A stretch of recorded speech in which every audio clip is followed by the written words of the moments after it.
Hello everyone.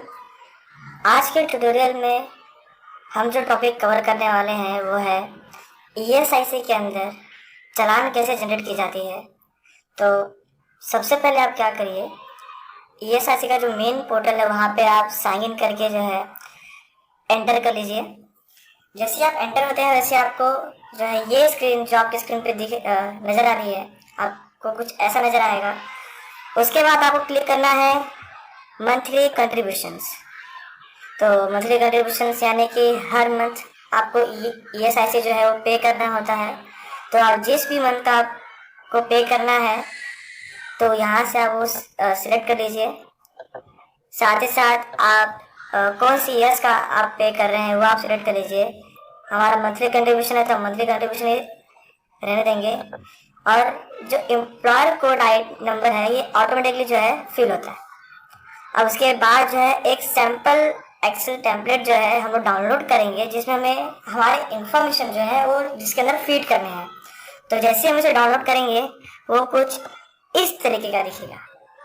यहाँ पे second page पे जो हमें दिया हुआ है ये इंस्ट्रक्शन शीट दिया हुआ है कि कैसे जो है हमें ये एक्सेल शीट को फिल करना है।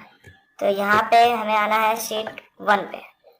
अब यहाँ पे आप देख रहे हैं कि ऑलरेडी मैंने यहाँ पे कुछ चीज़ें जो है फिल करके रखी हुई हैं। यहाँ पे फर्स्ट कॉलम जो दिख रहा है आपको आईपी नंबर, आईपी नंबर होता है इंश्योर्ड पर्सन नंबर। जब कोई एम्प्लॉय ईएसआईसी के अंदर रजिस्टर होता है तो उसे एक आईपी नंबर, एक सेपरेट आईपी नंबर मिलता है जो कि उसे लाइफ टाइम तक इस्तेमाल होता है। फिर वो जो नंबर हमें वो जो नंबर हमें मिला हुआ है वो नंबर हमें जो है यहाँ फीड करना है। इंडिविजुअल्स के तरीके से हमें देखना है। मनोज कुमार का जैसे मैंने लिख दिया हुआ 3122150293। ऐसे ही जितने भी मेरे एम्प्लॉयज़ हैं उनके सारे IP number, separate IP number जो है मुझे यहाँ पे फीड करने हैं।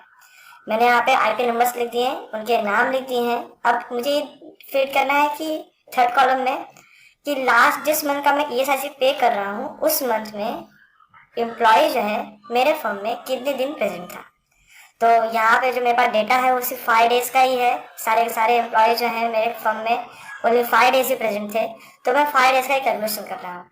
अगर आपके फर्म में कोई एम्प्लॉय 30 डेज प्रेजेंट होता है या फिर 31 डेज प्रेजेंट होता है तो आप 31 डेज डाल सकते हैं। या फिर फैब के मंथ में जैसे 28 डेज होते हैं, कभी कभार 29 डेज होते हैं, लीप ईयर जिसे हम कहते हैं, तो आप जो है 28 या 29 आप डाल सकते हैं। उसके बेसिस पे जो है मंथली कैलकुलेशन का वेजेस जो है एक कैलकुलेट होता है। अब मैंने 4 कॉलम तो फीड कर दिए हैं अच्छे से। और जो 4th कॉलम है, ये वाला कॉलम जो आप देख रहे हैं, ये जो कॉलम देख रहे हैं यहाँ पे अगर कोई एम्प्लॉय जो है काम नहीं किया हुआ है या फिर अब्सेंट है या फिर हमारे पास काम ही नहीं था तो हमने कुछ काम नहीं किया तो हम क्या कर देंगे, इसको ब्लैंक छोड़ देंगे। ये दोनों कॉलम को जो है हम क्या कर देंगे, ब्लैंक छोड़ देंगे। अब ये डेटा फीड करने के बाद जो है मेन चीज़ जो है जहाँ पे बहुत सारे लोग मिस्टेक कर देते हैं वो ये है कि हमें जो है इसे रीवैलिडेट करना है। क्या करना है, रीवैलिडेट। तो रीवैलिडेट इसे कैसे करते हैं, सबसे पहले आप ऐसे सिलेक्ट कर लें होम पेज, फिर उसके बाद आप डेटा पे आ जाए। डेटा पे यहाँ पे आपको एक ऑप्शन दिख रहा होगा टेक्स्ट टू कॉलम्स, इस पर क्लिक करिए। डेलिमिटेड आपको करके एक ऑप्शन आ रहा होगा, तो ये ऑलरेडी सिलेक्टेड है तो हमें सिर्फ से सिलेक्ट करना है, फिर नेक्स्ट करना है, फिर से नेक्स्ट करना है और इसको जो टेक्स्ट यहाँ पे आपको दिख रहा है इसको टेक्स्ट फॉर्म में क्या करना है, कन्वर्ट कर देना है, फिर फिनिश कर देना है। जैसे हमने इसका किया फर्स्ट कॉलम का, वैसे ही जो है हमें सबका करना है। Same procedure, text to column, ये ऑलरेडी सिलेक्टेड है, डेलिमिटेड। इसके बाद फिर से नेक्स्ट, टेक्स्ट फाइल और फिनिश। सेम प्रोसीजर यहाँ पे फॉलो करना है। Text to column already selected है ये, उसके बाद फिर से नेक्स्ट, फिर यहाँ पे आ जाएगा, इसको टेक्स्ट में कन्वर्ट कर देना है। हो गया, सेम टू सेम प्रोसीजर। आप सोच रहे होंगे कि ये तो इंडिविजुअली सिलेक्ट कर रहे हैं तो ये बहुत टाइम कंज्यूमिंग है, इसको इंडिविजुअली करना है। अगर आप सारे के सारे एक साथ सिलेक्ट करके रखेंगे तो सही से पॉपुलेट नहीं होगा। तो मैं तो आपको यही बोलूँगा कि आप इंडिविजुअली करें तो बेहतर है, ताकि आपका काम भी हो जाए और आपको कोई प्रॉब्लम भी ना हो। सेम। और हम आ गए लास्ट कॉलम पे, order is selected, next, text, और ये फिनिश। जैसे ही आपका फिनिश होता है, मतलब कि आपने ऑलमोस्ट जो है 50% अपना काम खत्म कर दिया है। फिर इसके बाद हमें इसे क्या करना है, फाइल जो है सेव करनी है।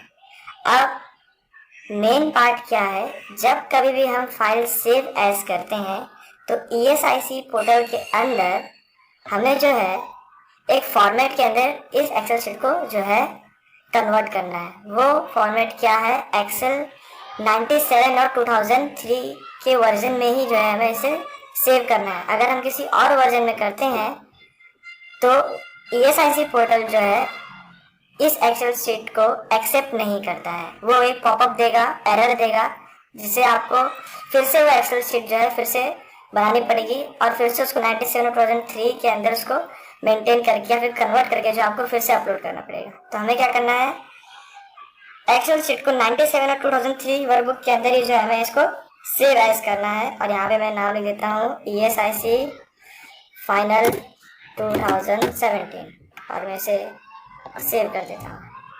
यहाँ पे मैं सेव कर देता हूँ, ठीक है दोस्तों। इस तरीके से जो है हम अपना एक्सेल शीट जो है मेंटेन हम लोग बना सकते हैं। इसके बाद जो भी आपका यहाँ पे एक्सेल शीट जो यहाँ पे बना हुआ है ESIC फाइनल का, इसको आप ESIC पोर्टल पे अपलोड कर सकते हैं। जैसे आप अपलोड करेंगे, ये वैलिडेट होने के बाद जो है आपका चालान जो है जनरेट कर देगा, ठीक है दोस्तों। आज के लिए इतना बस। Thank you so much.